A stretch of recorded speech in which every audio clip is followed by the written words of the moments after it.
Live for Youth, presented by Youth Ventures, your one-stop platform for youth empowerment. Together with you today, it's me, Hanif Marzuki, CEO of Youth Venture at YB Studio Cyberjaya.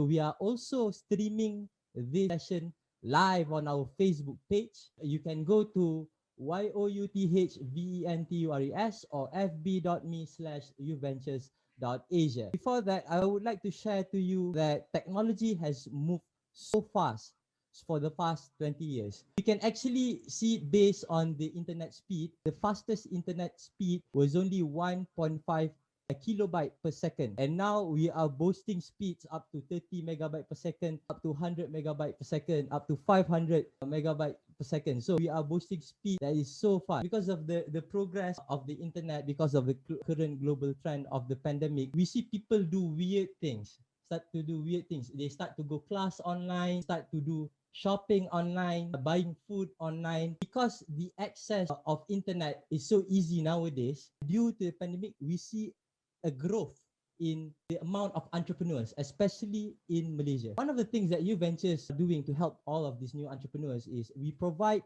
them with digital skills class. Next month, we will have two classes. One is we will have a short film class. You can scan the QR code if you want to register. We'll also have a social media content class on the same day. The class will be 2 hours, 40 ringgit. We advise you to buy both class in bulk. Scan the QR code if you are interested in joining the class. Without further ado, the guest that we have for today, very, very interesting guest. He is the CEO and founder of Startup Malaysia. He's helped founded a lot of brands. Hi, Dash. Hi, Anif. Dash, few questions. So now is like the introduction session. I believe all the viewers want to know. You are one of the person that I know have met Obama face to face. Can you please tell us that story? Thank you very much, Hanif. Really an honor to speak at Live for You. When you asked me to do this session, I just accepted without asking any questions because it's Hanif. I know Hanif for the longest time, a great youth evangelist in entrepreneurship and a lot of stuff. Anyway, to everyone, my name is Dash Dhakshinamoorty. Many people have met President Obama. I'm not the only one, but yeah, I was one of the first. This is way back in 2010. I was actually very involved in the Global Entrepreneurship Week that was founded by the Kaufman Foundation. And I was the country host for the Global Entrepreneurship Week. I brought into Malaysia in 2008. At that time, a lot of young people excited about entrepreneurship. There were a lot of things going on. I mean, a lot of organizations were doing entrepreneurship programs. But what differently I did was entrepreneurship cool. That means it's not rocket science that that you need to necessarily go to spend 3 years studying about it, but it is something, it's a power of ideas, converting ideas into simple projects, then taking that project. And as I was doing this, I also wrote a blog about how young people in Malaysia, we have a lot of big dreams, contrary to popular belief. Yeah. And I was happy to record those things on my blog. At that time, President Obama and the White House were putting together first presidential summit on entrepreneurship. Now it's become called Global Entrepreneurship Summit. That's when I think they took notice of the work I was doing. The US Embassy here also took notice of that. And I must have told the State Department, then I was invited. I was very excited. So the invitation also came with a fellowship. It's called the IVLP Fellowship, but it's on entrepreneurship. That means you go to United States and immerse yourself in the ecosystem there. They paid for everything for a month. I did go to Washington, D.C. and attended the Presidential Summit on Entrepreneurship. But what was very interesting was he was talking about entrepreneurship in a way that it is a force that can awaken the energy in the youth to unite the world. Before that, we were all open to entrepreneurship as a businessman, coming out with starting a business. But now it's a different kind of force. So yeah, so that was that. Do you still write now your blog? No, I'm horrible at keeping pace with that. This year, I plan to sit down and write, but I'm setting up a site called dashinsights.com, and finally it's taking shape. I'm going to slowly start writing this year. In 2010, I actually had a notebook where I actually drew all these experiences in a mind map and kept it. And I came back and I was just so blown by that. I launched Startup Malaysia because at that time they were launching, a lot of people were launching Startup Spain, Startup Chile, and all those other companies. Startup America was also launched, I think, around that time. I launched Startup Malaysia to bring that energy more there to Malaysia and bring the Silicon Valley guys here and launched it in a program called Silicon Valley Comes to Malaysia. Oh, hence this logo, Silicon Valley Comes to Malaysia. Is this the program? Yeah, that's right. The reason why I put the logo like Silicon Valley Comes to Malaysia, Global Startup Youth and Startup Malaysia, your transition from being very mature crowd actually move on to kids with Startup School Asia. Why did you transition? Actually, I didn't transition anything. Concept of Silicon Valley Come to Malaysia was actually came up with the idea that I want to bring a group of entrepreneurs from Silicon Valley. And then my good friend and partner, Rebecca Huang, connected me with all these great people. We brought about 17 people here. The idea was basically to put 1,000 youth in the room. To get into Silicon Valley Come to Malaysia, you need to write your business idea, submit. The submission of that was the entry. Because at that time, a lot of young people didn't want to share their ideas. They thought people will steal their ideas, but no one was going to steal your ideas, So we wanted to break that mindset. That's number one. So Silicon Valley Come to Malaysia is igniting the mind kind of a program. Second thing was, these Silicon Valley guys are human beings like us. So it is okay to think big and start small in our country. And this was before Startup Weekend. This was before nothing. There was nothing then. There was nothing. Yeah. No Startup Weekend. There was nothing at all. Absolutely zero, as far as I know. Doing a hackathon with Silicon Valley guys and working with them. From there, we selected 10 of them. 1 year later, we sent them to Silicon Valley for 1 month. The idea was for me not to say, oh, I have created 1,000 startups. No, it is to light the 1,000 minds.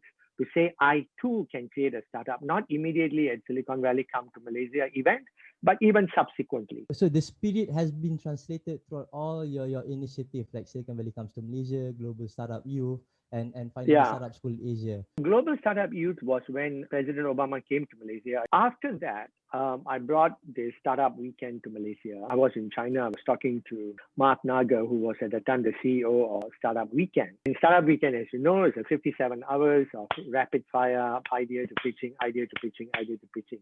And when I brought it, nobody wanted to sponsor that because they said, how is it possible? We teach entrepreneurship in universities for 3-4 years. How is it possible for someone on a Friday night to come up with an idea? So how is it possible? How is it possible for someone to come up with an idea in 54 hours where even after 3 years, some of those students never even become entrepreneurs? The first Startup Weekend was called the Startup Day or whatever. Now, we are not saying that you build a startup in 57 hours. That's not what we are saying. The specific outcome of these Startup Weekends is basically to give you the idea that you could actually very, very rapidly frame an idea, test it out, and come up with what we call the minimum viable idea, but it creates the minimum viable entrepreneur, actually. So, minimum viable entrepreneur. I think we're going to get into the main topic, but before we get into that, I just want to tell the viewers, Youth Ventures, we actually started from Startup Malaysia. All of us are an alumni. I can also say that you are an official advisor for one of our initiatives, which is Youth Ventures Club. Thank you to that. I believe you've given light to many entrepreneurs in Malaysia. Let's not go too deep into that. One interesting question. I actually have this picture of you and your wife. 2 questions. Number 1, how did you pitch yourself to your wife? And number 2, which is a more serious question, how did you know at that point of time, because you as an entrepreneur, you can sustain your family? I believe that is a decision that most of us youth right now taking into account. I pitched very badly. I'm happy and lucky that she said yes. I didn't know whether I'll even be able to sustain my family. I was crazy, stupid, had no money. You find the right person you want to, and then you say you figure it out along the way. So that's what entrepreneurs do. They jump off the building and then they build a parachute on the way down. So I had no plans. During your time, when you first started your company, it's like jumping off an airplane, need to build your own parachute and whatnot. If I were to understand, what you are trying to do is trying to help this youth to learn how to build your own parachute so that when you jump off a plane, you know how to build a good parachute. Am I That's correct? right. Yeah. Yeah. In life is that other people need to believe in you. You can't do this all by yourself. You can have a crazy idea, but the important thing is that you need to bring other people into the picture. What is the key recipe of an entrepreneur? As a youth, how do you actually convince other people, believe in my idea, invest in my idea? I mean, help me to start my idea. So how do you create that? When you first started, you were young at that time. I'm Yeah. still young. Yeah, you are still young. Yeah. I don't know whether it is me convincing them or they see value in this thing. You cannot just convince someone to do something, right? They need to see there has to be a very strong value proposition in what you are doing. Could actually articulate my value proposition on how this is what that will help the nation at that time. When we first approached you to do this program, you told us, okay, the title should be Unlocking the Entrepreneurs Inside You. Please describe that, like why the title is Unlocking the Entrepreneurs Inside You. A lot of the programs out there, which are very good, some of them are very, very good programs, they focus on the venture. But during this COVID period, I found out the world has changed overnight. Their ventures were crumbling. I went into a lot of research, discussions. Entrepreneurial ventures can fail, but not good entrepreneurs. Good entrepreneurs can continuously rebuild. An entrepreneur, we want to build an anti-fragile entrepreneur, an individual who becomes better with chaos, will benefit from chaos, change, and turbulence to create, say, I'm not here to help you build companies, but to build entrepreneurial people. Everybody should be entrepreneurial, but not everybody will start companies. Basically, your aim is to build entrepreneurial people, not entrepreneurial. Correct. How hard was it? Trying to change people's mindset, trying to change the course of people's life, trying to reshape how people understand entrepreneurship. I was lucky to be at the cusp of a global shift towards entrepreneurship being a force around the world. This has happened in 2008. So changing the mindset, I don't think it was a walk in the park. It was a period where the government of Malaysia was also interested very much in pushing entrepreneurship. At the time, we didn't have the Ministry of Entrepreneurship, but we had all these various departments were also interested. So sponsors were a few key private organizations were interested. So in that sense, we could organize a lot of programs and events that create this entrepreneurial mindset. So it was a very interesting and rewarding journey, not because you could see that a lot of young people were excited about it. They want to come and build this thing. Of course, a lot of them thought, oh, as I embrace the startup lifestyle, I'll be cool and whatever it is. You get that everywhere, right? But the most important thing is the excitement, the energy it created was really, really positive. So how do you define a startup? Because I've seen people that went through your program. So maybe some of them didn't end up building a startup, but they got the mindset, they've embodied the mindset of an entrepreneur, and I believe they've changed their trajectory from being a normal entrepreneur to an entrepreneur with energy. But they ended up opening their own traditional business. They take the value that they learned from your class, but they implemented it in other business venture. What's your definition of a startup? There are many definitions of startup. I'm a big subscriber to the idea that startup is basically a temporary organization. Steve Blank is a professor, used to be in Stanford. He's the godfather kind of a thing of the startup manual. His definition of a startup is a temporary organization that is in search of repeatable and scalable business model, right? The key word here is in search of, and it's a temporary organization. When you say it is in search of, it gives you the idea that it's a very tentative organization. That means the startup entrepreneur who starts a company is very much like a scientist. He's experimenting something that he thinks there is a problem out there that he wants to solve. He doesn't have all the answers. He's got a series of hypotheses that he wants to test. Truth seeker. He's going out saying, I could be wrong in what my assumptions are, but I want to test it. So if I am wrong, I'm willing to change it. So pivot is not something that you're surprised that you're going to be pivoting, Pivot happens all the time. When I hear people talk about pivot as if they're surprised, but it shouldn't be a surprising thing because you are going out to the market with a kind of a hypothesis that, oh, I'm going to do this particular startup. I feel that you need to launch a project before you launch a startup. So launch a project first, then you test it out, and then you go and do that. Coming back to the people who are doing traditional businesses or whatever, that is fine. No, the important thing is it's not any lesser. The idea is that they say that this is something that I want to do. I start a small business or not something that is not necessarily scalable, but I experiment with that. And then later they may come up with an idea to go on to doing the next thing. Entrepreneurship is a cumulative learning process. You don't after one class or two boot camp, you start a unicorn. A lot of them have many failures. That is fine. I don't think that is something to be looked down upon. Yeah. Today, especially due to the pandemic, our education system have went to a halt. Most of them believe that entrepreneurship is the way to go. What is your view on that?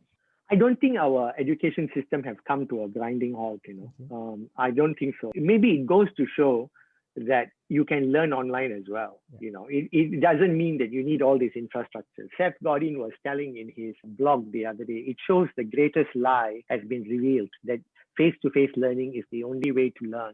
All the universities spending so much money on that. I mean, it gives you great experience to go and learn, be connected with people, be connected with other students. I think that's really valuable. I think students should do that. But I don't think the education system has come to a grinding halt. Unless people who are learning have stopped thinking or stopped learning. They shouldn't stop learning. They should actually accelerate learning because now they can learn a lot more from online. Like, what are the things that they need to learn? Other than launching projects, what are the key things that makes an entrepreneur an entrepreneur? I don't want to indulge in what I call the Frank Sinatra school of entrepreneurship. You know what is the Frank Sinatra school? I did it my way school, those kind of things I don't want to. But I think that most people, I think they got to figure themselves out first. They got to work on themselves. Say, okay, what do I care about the most?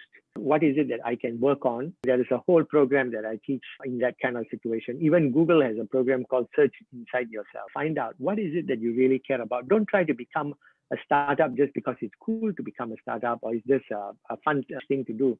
Find out what is it that you really care about. What is it that you want to change? Don't think that you want to straight away build a unicorn. You are going out into the market with hypotheses that you are untested hypotheses.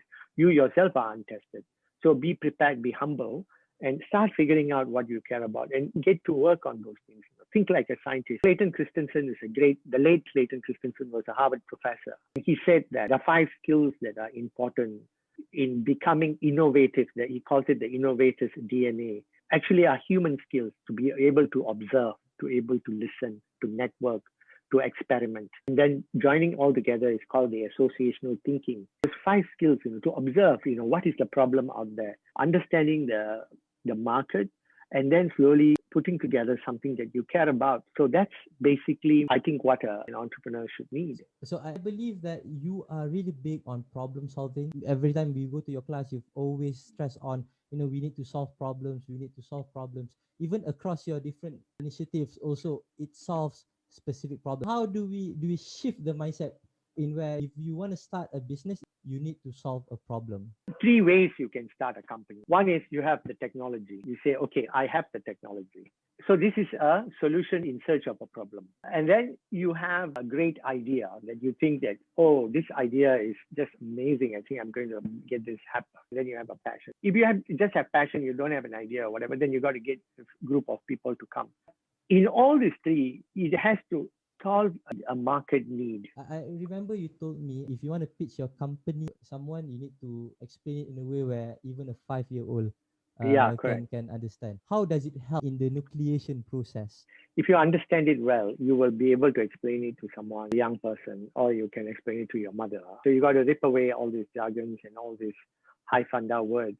How about Startup School Asia? What was the thought process behind that? Startup School Asia is basically about design thinking. Is a great skill to be taught to children because it has all the elements of what you need to become a problem solver. it will become part of their DNA. But if you look at backwards, it's actually a funneling system. Exactly. How was that journey? What was the thought process behind designing all these three programs? I was part of the Technopreneurs Association of Malaysia. There was a lot of that policy work that was going on. And then there was universities that were also teaching entrepreneurship, but they were teaching subjects about entrepreneurship. The ground was shifting in entrepreneurship. It's no more business plan because the world was moving fast. Your business plans will not survive in the real world. If you run a formal program, nobody would come. But what if you run a fun program? What if you made entrepreneurship fun, right? So I didn't come up with these ideas myself, but I have also seen it in other countries. The idea was to infuse that kind of thinking from children. Yes, and I started it with Silicon Valley Come to Malaysia, then brought it to Global Startup Youth. What was your finding for Global Startup Youth? The idea is many youths, when they join together, they can actually come up with ideas to change the world. We must listen to them. They hear the ideas. They all connect with each other so well. There is no nation differences or whatever. So entrepreneurship could be quite a uniting in bringing people together, because people, when all the youth come together, they have very little baggage in them. Do you say that people are inherently entrepreneurial? Yes. So what do you mean by that? The DNA of wanting to create is inherent in people, right? The education system around the world has enabled one to become employees. Do you believe that Startup Malaysia is the key to unlock the entrepreneurship inside you? Yeah, it is to start up Malaysia. That's what it is. I'm not the only key player. I think that is one thing that I agree. You managed to make entrepreneurship cool. I want to touch entrepreneurship in university. Even students from entrepreneurship course, when they graduated, they don't turn out to become entrepreneurs. You actually went to Cambridge and learn entrepreneurship. So what's different from the syllabus in Cambridge and the syllabus in Malaysia? It is not about syllabus. It's the thinking process.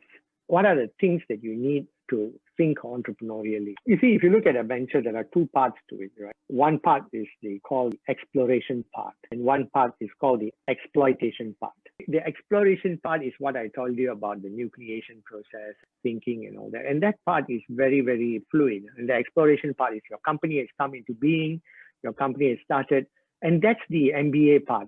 Most of the entrepreneurship subjects that are taught in universities come from the MBA schools, business plan, financial model, So it is all about executing a company that already exists, as opposed to birthing a company from idea, taking an idea out into the world and making it happen. Now that requires a different level of thought processes, right? You said one interesting keyword, innovative nation. Can you please define that? Yeah, people are able to solve little problems around themselves. They're not seeing problems as problems, but seeing problems as opportunities. On your side, why innovation is so important? Innovation is the driver of entrepreneurship. Innovation is the juice, the core of entrepreneurship, because it combines various resources together and makes life better for people. How does any entrepreneur cope to change and pivot their company? I think that's part of building an entrepreneurial mindset. You need to have ability to keep your mind open to what is happening outside. We got a